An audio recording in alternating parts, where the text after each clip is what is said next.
I've always thought that some of the things people suffer most from are the things they tell themselves that are not true. Elvin Semrad. Hey, welcome back to Learning Out Loud. I'm Eric Peng. I've read 1,000 books and connected 6,000 of my top learnings in this digital notebook. We're going to take a look at Semrad's quote, ask a few questions about it, and see what we can learn. Let's go. So first question, what are the benefits of lying to ourselves? Blame is self-deception. Blame is a way we lie to ourselves. It is not just a way of refusing to look at who we are and avoiding responsibility. It is also a defense against knowing our pain. To face that pain is to begin to mourn what was too overwhelming to be mourned before, by Robert Karen in his book, The Forgiving Self. So Karen here is saying that we sometimes lie to ourselves to externalize blame, to defend our sensitive egos, not wanting to acknowledge that maybe we may have made a mistake, that our own self-image of who we are may differ from what other people may think about us or how we think of ourselves. And so by externalizing that blame, we don't need to shift our own opinion of ourselves. We just need to repel that feedback out into the world by recognizing that we may have done something wrong, or maybe we've seen something about the world that we didn't like. By blaming, we are avoiding facing that pain. Next, we have our problems arise from over self-control. Otto Rank held that all our human problems arose from man's ceaseless attempts to impose his fictions on the natural world, to over-control it. That's by Ernest Becker from his book, Birth and Death of Meaning. So part of the implication here is that we have this need to feel like we are in control, that we are able to be safe, really. It's this urgent need that if everything around us is chaotic, that we aren't able to have a sense of free will, a choice in what happens to us in our survival and how we thrive, how we live, then that chaos of existence is just too terrifying for us. And Otto Rank, a psychologist, argued that it was this and is this desire for us to feel safe in the world, that when things feel like they're outside of our control, we impose fictions on our perception. We make up stories in our own minds to help us feel psychologically safe when, from a physical standpoint, we may not actually be safe. Belief in good and evil produce ignorance. When we divide the world so starkly into good and evil, into acceptable and sinful feelings, we dare not know anything about ourselves that seems bad. By Robert Karen from his book, The Forgiving Self. So what Karen here is saying, similar to what Otto Rank said, we have this desire to categorize things in the world as good or evil.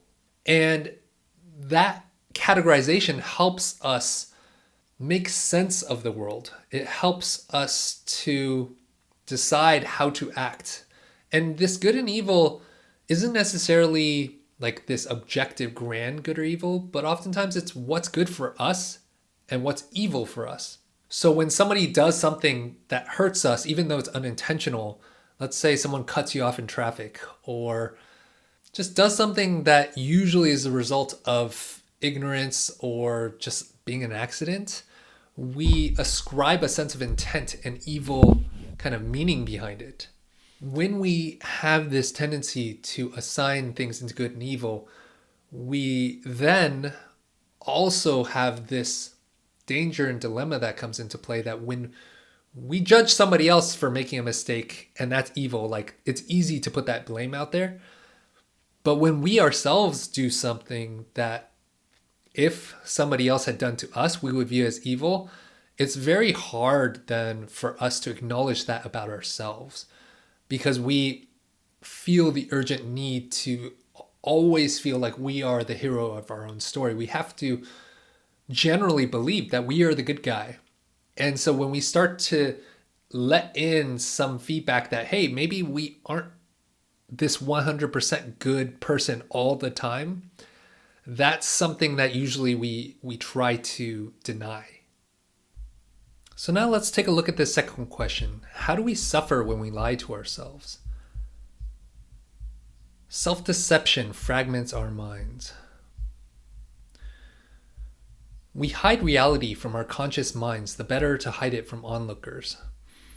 The general cost of self-deception is the misapprehension of reality, especially social and an inefficient fragmented mental system. The mind must be constructed in a very complex manner, repeatedly split into public and private portions with complicated interactions between them. And those quotes are by Robert Trivers, The Folly of Fools. So Trivers here is talking about how there's this idea that when we're interacting with other people, there's actually a benefit to deceive other people when, for most of human history, there have often been zero-sum games, which results in violence, deception, etc. And so oftentimes it's easier to deceive other people if we can deceive ourselves. And when we do this, we are kind of splitting our minds into different components where part of our mind knows the truth, but part of our mind doesn't know the truth. And they're kind of split up, and it's hard to know which one's going to come out at any time. And that ties with another idea that the brain is a set of competing subsystems. Brains are like representative democracies. They are built of multiple overlapping experts who weigh in and compete over different choices. There is an ongoing conversation among the different factions in your brain, each competing to control the single output channel of your behavior. That's by David Eagleman from his book Incognito, The Secret Lives of the Brain. So continuing along Trivers' argument that we almost like divide our brain to the parts that know the truth, but then don't know the truth. And the part that doesn't know the truth is the one that's interfacing with the outside world more as a way to deceive others by deceiving ourselves. And these parts kind of in our minds get split up. Anytime we tell a lie, essentially, to the outside, we're telling a lie to ourselves, and we're splitting our consciousness in a way. A house divided against itself cannot stand, by Abraham Lincoln. So when we lie frequently and we're trying to deceive others, we're trying to deceive ourselves, over time, it just gets really hard to distinguish truth from not truth. Like you have so many different parts in your mind that have been split up that it's hard to maintain a sense of sanity over time.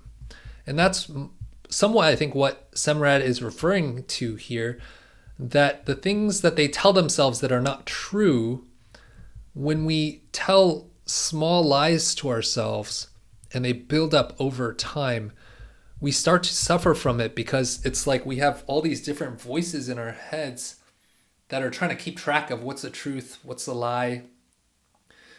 And they're all competing for conscious attention and the ability to influence our actions. And then you end up with these situations like kind of like in the movies where you have the angel and the devil sitting on your shoulders in this constant battle. And it makes it so that anytime you're trying to act, decide what to say, what to think, that there's this just interminable dialogue in your own mind about what is real and what is not. Don't lie to yourself. Don't lie to yourself. The man who lies to himself and listens to his own lie comes to a point that he cannot distinguish the truth within him or around him, and so loses all respect for himself and for others. And having no respect, he ceases to love. That's by Fyodor Dostoevsky from his book, The Brothers Karamazov. So this is kind of an extension of the previous points, that when we lie to ourselves and we have certain parts that are holding on to the truth in our own minds, certain parts that are holding on to the lies, we start to lose all sense of what is real and what is not, what is true and what is false. And we just essentially start to go crazy. Like, how can you have respect for yourself when there's nothing that's grounding you? Like you lose your sense of self in that process. And he's arguing that you cease to love as a result of that. And when you lose respect for yourself and love for yourself, it's really hard to have other people respect and love you, which can lead to this vicious cycle of essentially losing all the very important relationships in your life. You start disconnecting with reality, and at some point, reality is gonna shatter like all of the illusions that you're trying to hold off. And it's like this massive house of cards that you're building when you lie to yourself that eventually it's gonna fall. And so when we're talking about when we are constantly trying to convince ourselves of those lies, the suffering I think he's referring to here comes up when we're trying to hold off all of the feedback from the outside world, from reality itself, from the people around us, that the more we try to hold on to our lies, and the over time, the more that will clash with reality over and over and over again. And at some point, like it's gonna break through, it's gonna crash through. And that just that process of resistance creates a ton of suffering for us. So how can we lie to ourselves less? Know your inferiority. A frog in a well cannot discuss the ocean because he is limited by the size of his well. A summer insect cannot discuss ice because it knows only its own season. You now know your own inferiority, so it is now possible to discuss great principles with you. That's by Zhuangzi, the Way of Chuang Tzu.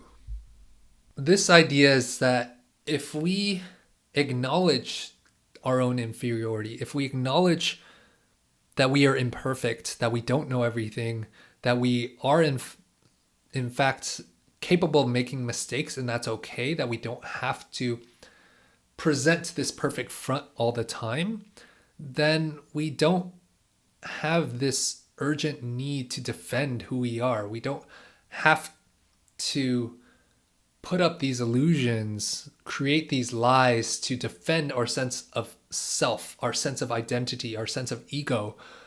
And when we are able to fully immerse ourselves into acknowledging our inferiority, then we can actually start being truly honest and speaking with others, speaking with ourselves in a way that is just fully truthful.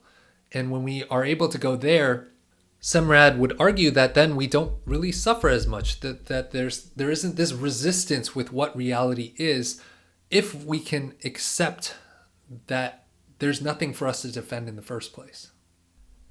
And a tool for us when we do have some lies maybe that we've constructed to defend our sense of ego is meditation can dispel illusions. If you accept the idea that many of our most troublesome feelings are in one sense or another illusions, then meditation can be seen as, among other things, a process of dispelling illusions.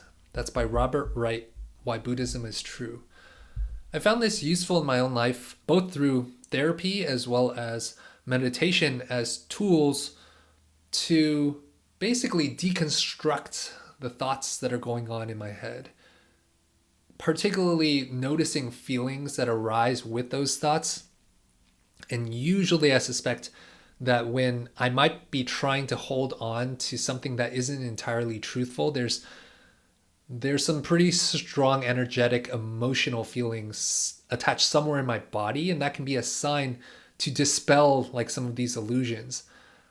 So meditation and therapy can be ways that we can kind of debug our code, essentially, that there were likely these potential lies or character defense structures that we built up in our personality from when we were kids that maybe served us for good reason, that when we were a child, we had to make up some of these stories to keep a sense of sanity and to feel safe when we maybe weren't safe or didn't feel safe as a child. But especially as we've grown up and we do have a sense of safety now and independence, perhaps it can be time to pull down the curtain, debug that code, put some coding logging in place where you can take a look, analyze your thoughts, analyze your feelings without necessarily accepting that they're true and seeing where that leads you.